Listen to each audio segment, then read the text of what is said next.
तो आज का ये जो एमसीक्यू है इरिगेशन सीरीज का कि किनाल अलाइनमेंट को हम डिजाइन करते हैं, ठीक है, उसमें हम कौन कौन चीज़ों को कंसिडर करते हैं। तो उनमें हम कंसिडर करते हैं कम से कम एक्सकेवेशन को, प्रॉपर ग्रेडियंट को, इन अवॉइडेंस ऑफ एक्सेसिव कर्वेचर। ठीक है। तो इन तीनों चीज़ों को जो है हम प्रॉपर कंसिडर करते हैं, ठीक है। अगर देखा जाए a good alignment should require minimum excavation, ठीक है, यानी एक अच्छी अलाइनमेंट के लिए कम से कम एक्सकेवेशन चाहिए, ठीक है, ताकि इकॉनमी बच सके, ताकि पैसा बच सके, maintain proper gradient for efficient flow, और प्रॉपर ग्रेडियंट को हमने प्रॉपर ग्रेड स्लोप को हमने क्या करना है, उसमें मेंटेन करना है, ठीक है, एंड अवॉइड एक्सेसिव कर्वेचर को हमने अवॉइड करना to reduce water losses, erosion and construction cost. Irrigation में जब भी हम बात करें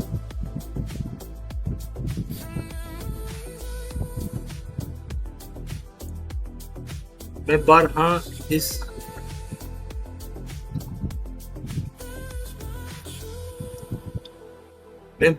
इस लफ्ज को डिस्कस कर चुका हूँ, वो है एरोजन इरिगेशन में, ठीक है। This is very important.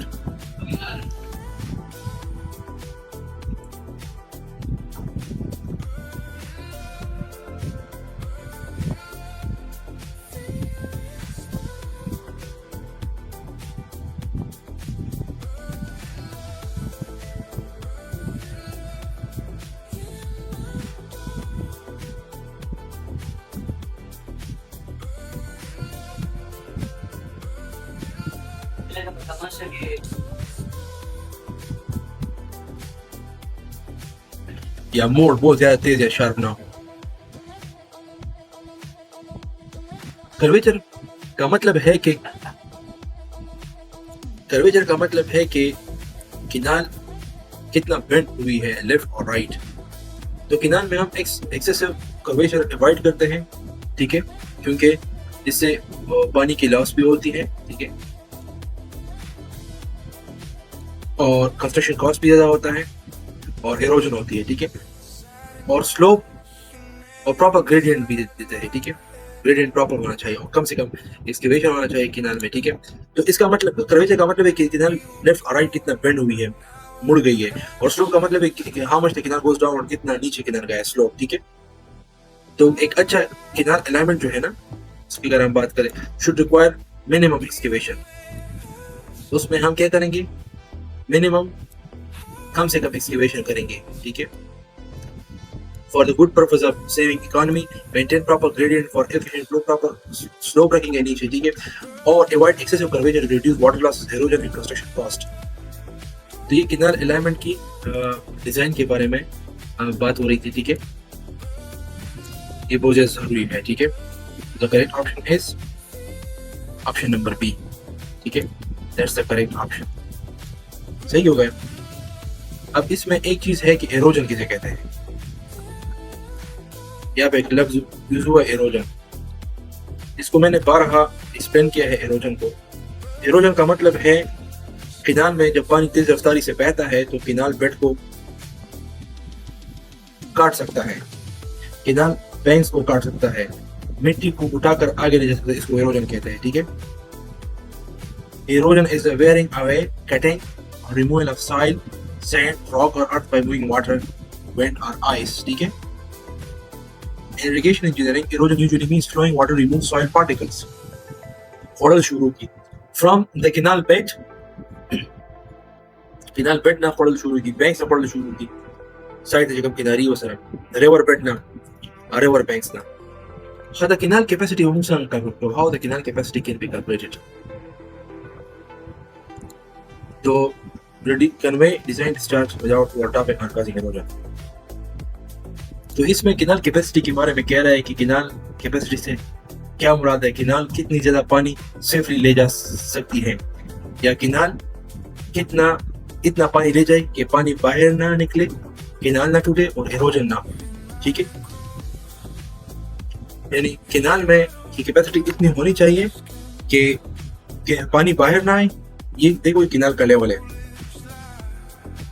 ये केनाल का लेवल है, this is full supply level.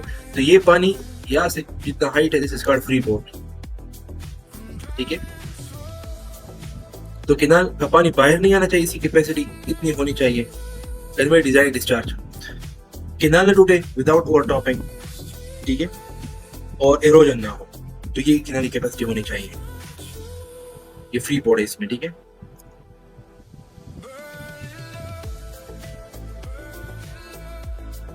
The canal capacity is calculated to convey design discharge supply without overtopping the banks or causing erosion of the canal beds or sides, ठीक है। Design water level on top of bank. The maximum capacity of water that a canal can safely carry without overtopping or causing erosion is called canal capacity, ठीक है। बरम इस तस्वीर में नहीं है, यानी बरम जो है ना, अगर मैं बरम की बात करूँ तो बरम यहाँ के बाद एक और इस तरह का स्लोप जगह होती है, फिर ये जो जगह नजर आ रही है ना, ये ठीक है, ये वाली जगह है, ठीक है, इसको कहते हैं केनाल बेड। और ये जगह जो है ये बरम होता है, ठीक है। बरम हम देते हैं, ये एक हॉरिजॉन्टल सीधी और फ्लैट पट्टी होती है जो केनाल स्लोप के बाहर, ये केनाल का स्लोप है, इसके बाहर और बैंक के दरमियान होती है। ये बैंक है, ठीक है, ये स्लोप हो गया और ये बैंक के दरमियान होती है, ठीक है। इस तस्वीर में सिर्फ केनाल बेड है, नीचे पानी है, साइड स्लोप्स है और टॉप ऑफ बैंक है, ये किनारा है और साथ ये रोड है।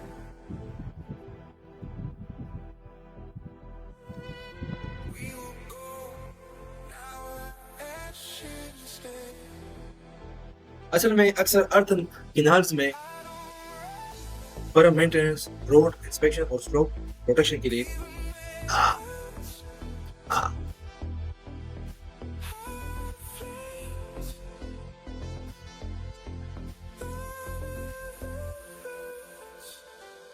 बनता है।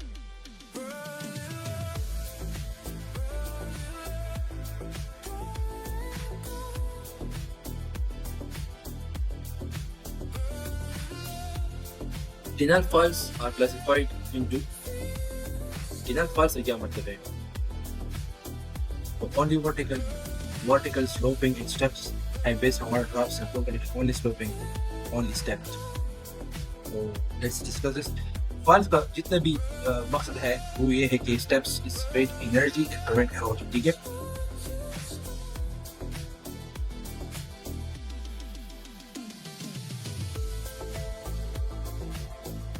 MCQ basically canals are classified into, canals को हमने क्लासिफाई किया है कैनाल फॉल्स के बारे में। कैनाल फॉल्स आर क्लासिफाइड, तो बेसिकली वर्टिकल फॉल है, एक स्लोपिंग फॉल है, एक स्टेप फॉल है, ठीक है। तो vertical fall, sloping fall, step falls, the step type based on water drop and flow conditions. तो ये केनाल को किस किस्म में केनाल फॉल्स को किस किस्म में क्लासिफाई किया जाता है, तो उसके बारे में। केनाल फॉल्स क्या होता है? केनाल फॉल वो स्ट्रक्चर होता है, ठीक है, केनाल फॉल्स तो वो स्ट्रक्चर होता है जो पानी को हायर लेवल से लोअर लेवल तक सेफ तरीके से ले जाता है, उसको केनाल फॉल्स कहते हैं, ठीक है। अगर फॉल ना हो तो पानी की स्पीड बहुत ज्यादा होती है, ठीक है।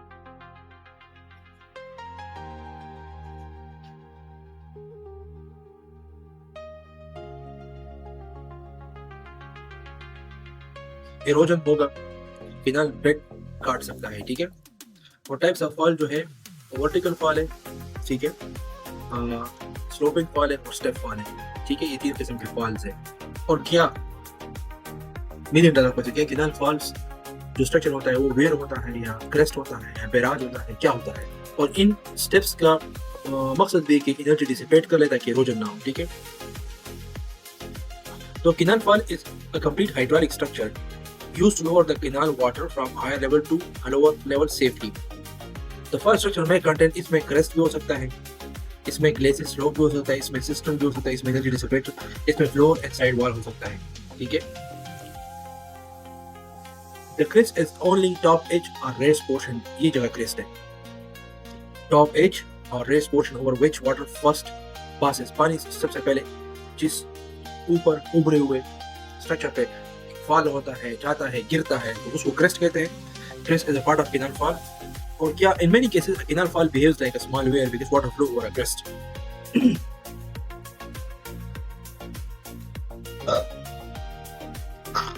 काफी केसेस में कैनाल फॉल जो है वो बिहेव करता है स्मॉल वेयर पे, क्योंकि पानी क्रेस्ट के ऊपर जाता है।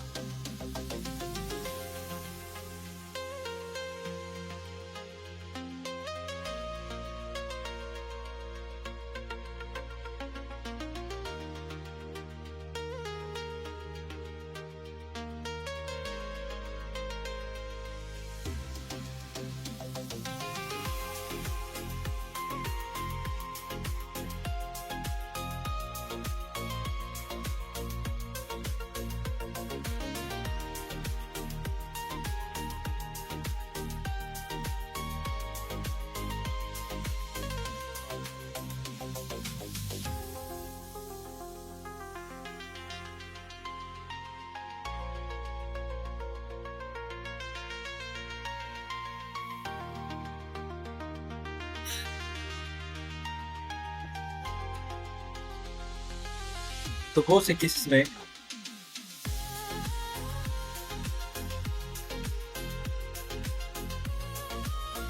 कैनाल फॉल्स जो है ना, कैनाल फॉल्स, तो वो बेसिकली एक स्मॉल वेयर का काम करता है, क्योंकि पानी क्रेस्ट के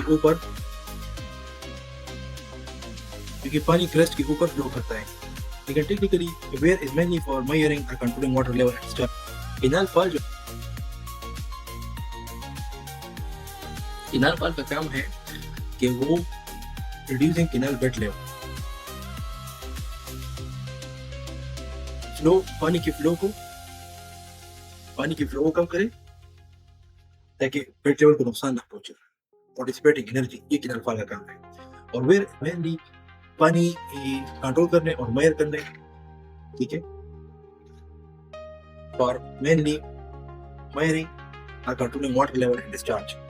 वेयर का काम है सिर्फ और सिर्फ पानी को नापना, कंट्रोल करना वाटर लेवल, और डिस्चार्ज को, ठीक है, और डिस्चार्ज को कंट्रोल करना, ठीक है। तो वेयर का काम क्या है कि वो वाटर लेवल को कंट्रोल करना, उसको मेजर करना, और डिस्चार्ज को कंट्रोल करना, मेजर करना। और कैनाल फॉल का काम है कि रिड्यूसिंग कैनाल बेड लेवल, पानी की वाटर लेवल को सेफली हाई लेवल से लो लेवल तक सेफली ट्रांसमिट कर ले, ताकि बेड को नुकसान ना हो, इरोजन ना हो, और एनर्जी डिसिपेट हो। So canal falls are drops are constructed for control energy of flowing water की एनर्जी को कंट्रोल करें, prevent erosion।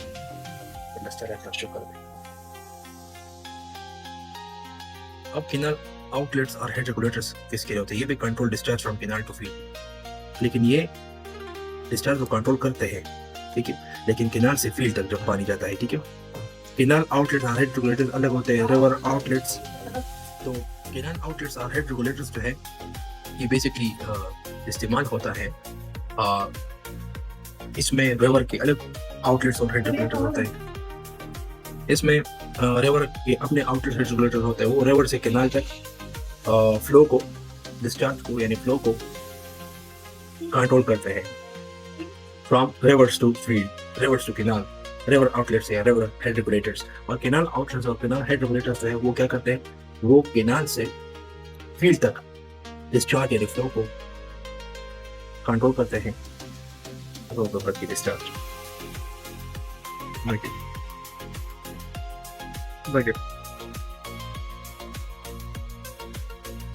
What the hell discharge mean?